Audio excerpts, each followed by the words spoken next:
I would like to say first of all that I am sorry for the family lost in this case, but I am not the culprit, the perpetrator of this crime.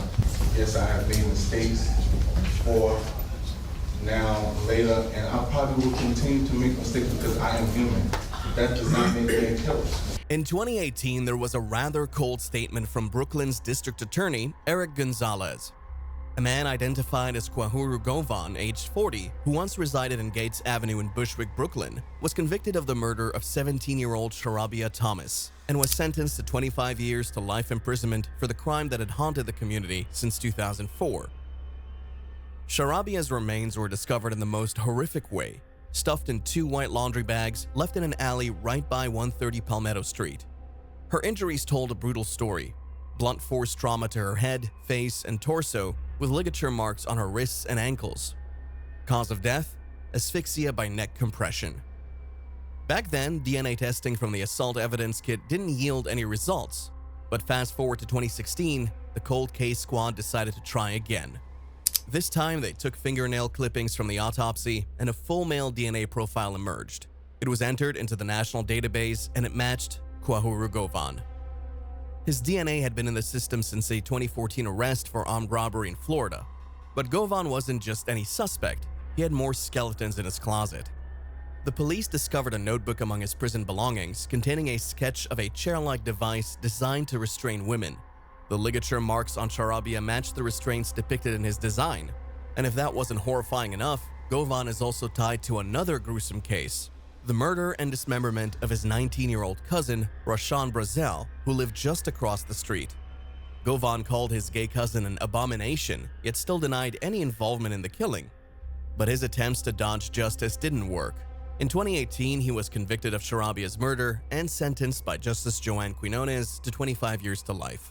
While detectives are convinced he may be a serial killer, Govan continued to evade accountability for Brazel's murder, making false and evasive statements along the way. But make no mistake, his past finally caught up with him.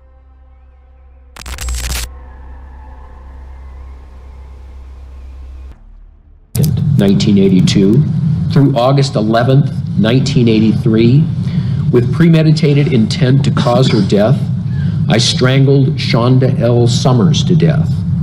I picked her up, planning to kill her. After killing her, I left her body near the northern boundary of SeaTac Airport. Is that your statement? Yes, it is. Is it true? Yes. Count 23 of the information charges you with the aggravated murder of Cheryl L. Wims. Your statement about the murder of Ms. Wims is as follows. In King County, Washington, on or about May 23rd, 1983, with premeditated intent to cause her death, I strangled Cheryl L. Wims to death. I picked her up, planning to kill her. After killing her, I placed her body near the northern boundary of SeaTac Airport. Is that your statement? Yes, it is. Is it true? Yes. For nearly 20 years, the Pacific Northwest was stalked by a phantom, an unseen killer known only as the Green River Killer. His gruesome reputation grew as dozens of girls and women vanished from Seattle streets, their remains later found scattered in wooded dump sites, sometimes years after they'd gone missing. A cloud of fear hovered over the region, with police suspecting a serial killer was on the loose by August 1982.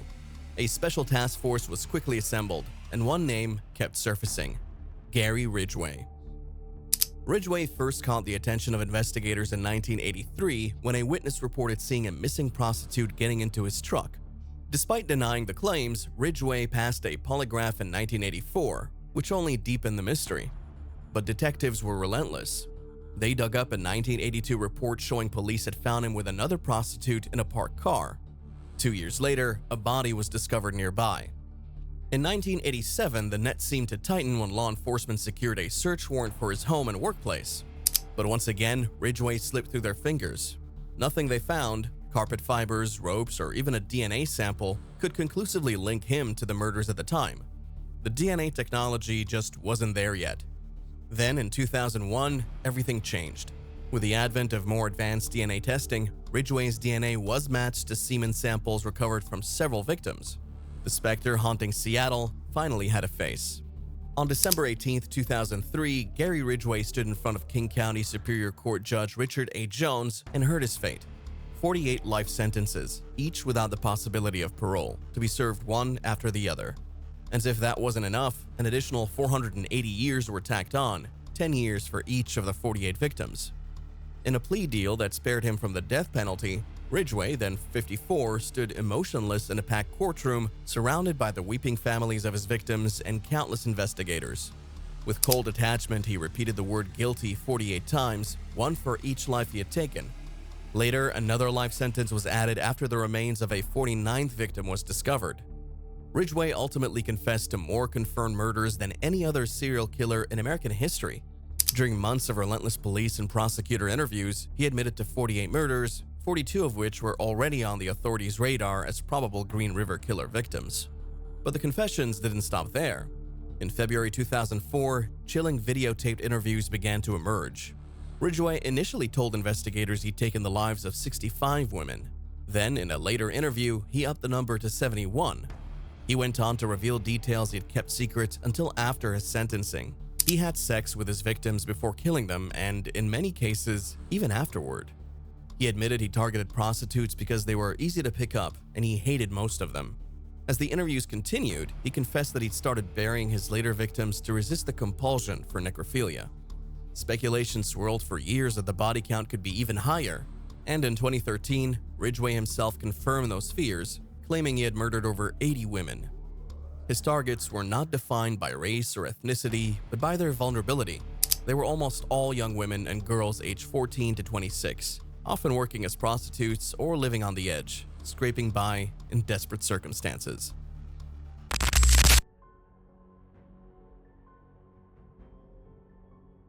For 37 long years, Robert Dubois sat behind bars for a crime he didn't commit. But in March 2024, the truth about what really happened to a Tampa woman in 1983 was finally revealed in court. Dubois, who'd been wrongfully convicted of the murder of 19-year-old Barbara Grams, had spent decades in prison until a fresh review of his case pointed investigators to two new suspects, Abram Scott and Amos Robinson. The nightmare began one night in August 1983 when Grams was attacked while walking home from her job at a Tampa shopping mall. The police zeroed in on a bite mark on her cheek, believing it would lead them to her killer. Dozens of men provided bite samples, including Dubois, who was just 18 at the time and happened to frequent the area. A dentist claimed his teeth were a match, and despite no other physical evidence linking him to the crime, Dubois was convicted in 1985. Even though a jury recommended life in prison, Judge Harry Lee Coe III, infamously known as Hangin' Harry, sentenced him to death. Dubois' salvation came from the Innocence Project, a legal organization dedicated to overturning wrongful convictions. Their team sent a petition to the Conviction Review Unit in the Hillsborough State Attorney's Office, and in 2020, a breakthrough occurred. Old biological samples from a rape exam of Grams, long forgotten in the Hillsborough Medical Examiner's Office, were found. New DNA tests revealed that the genetic material didn't belong to Dubois. Instead, it matched Scott and his co-defendant, Amos Robinson. Both men were teenagers back in 1983, and as it turns out, they were also linked to another murder that same year, a gruesome case involving Linda Hansen, who was raped, shot, and left in a ditch. Fast forward to March 2024, Scott stood in court and agreed to plead guilty to 2 counts of first-degree murder and 2 counts of sexual battery, earning himself 2 consecutive life sentences. He was already serving time for a different murder in Pinellas County. Dessa Wilson, Linda Hansen's daughter, was just 7 years old when her mother was killed, and she unleashed her fury in the courtroom. You ruined my life. I never thought the day would come when I would ever find out who killed my mother. And now I'm sitting here talking to her murderer 40 plus years later. And when it was his turn, Scott turned to the victims' families with what he claimed was remorse. I want you to know I sincerely, willingly, and humbly apologize for my participation in the crimes committed against your loved one, and I ask you to please forgive me. But this story isn't over yet. Amos Robinson, Scott's co-defendant, is set to face trial, and Scott is expected to take the stand as the prosecution's star witness.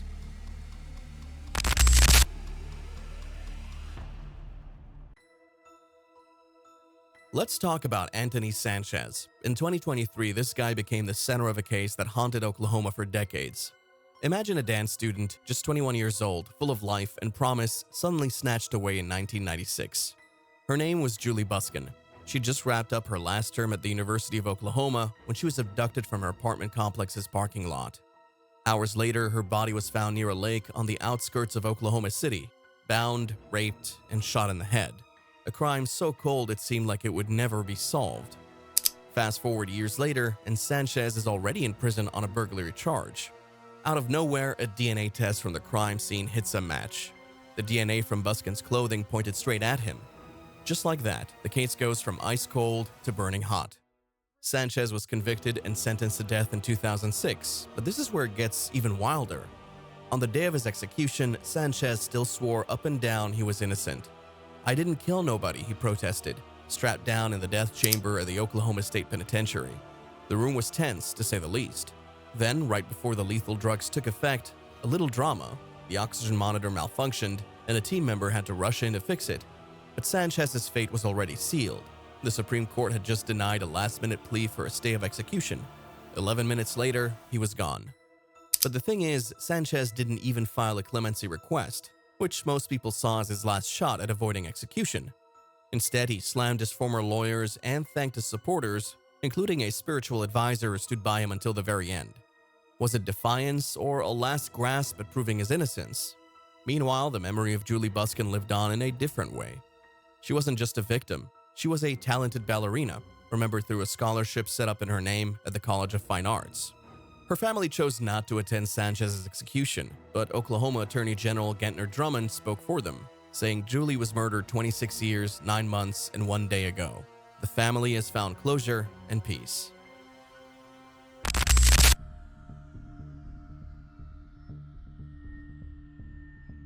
Let's get into the rather eerie case of Thomas McDowell. After nearly 4 decades since a little girl was kidnapped from her home in Lexington County at the tender age of 4 years, the perpetrator had been finally apprehended. Thomas Eric McDowell, now 63 years old, was convicted and handed a life imprisonment term for the kidnap and murder of little Jessica Gutierrez in 1986. This was a cold case, and after 38 years of waiting, the events that happened in January 2022 led to new investigations of the crime, giving Jessica's family the closure that they desired.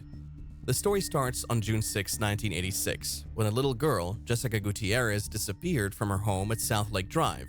Her mother discovered that her daughter was not around, only to realize that she was lost, and all attempts to search for her involved the use of all-terrain vehicles, aerial surveillance, and ground crews.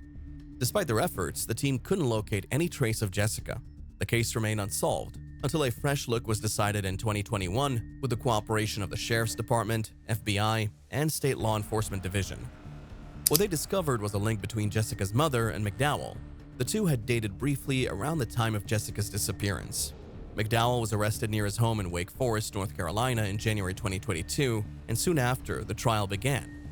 After just 3 days of testimony, the jury deliberated for a mere 2 hours before reaching a unanimous guilty verdict.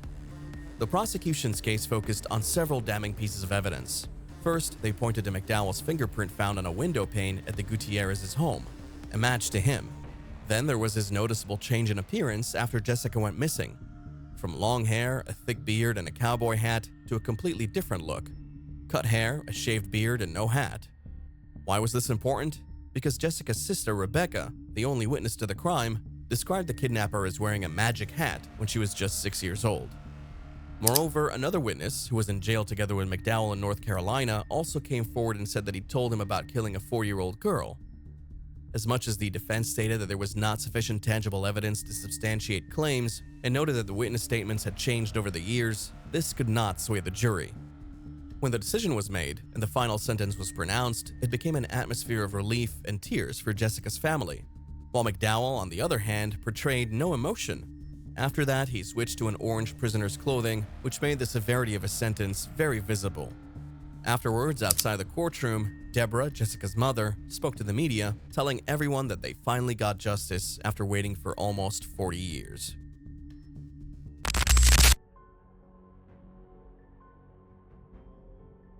Ariel Castro, the kidnapper from Cleveland, was given a life term in prison without parole plus an additional 1,000 years. Yeah, you heard that right, 1,000 years. Castro pleaded guilty to 937 charges for kidnapping and imprisoning 3 women, Michelle Knight, Amanda Berry, and Gina De Jesus. The story became known in May when a neighbor heard cries of young women from Castro's home.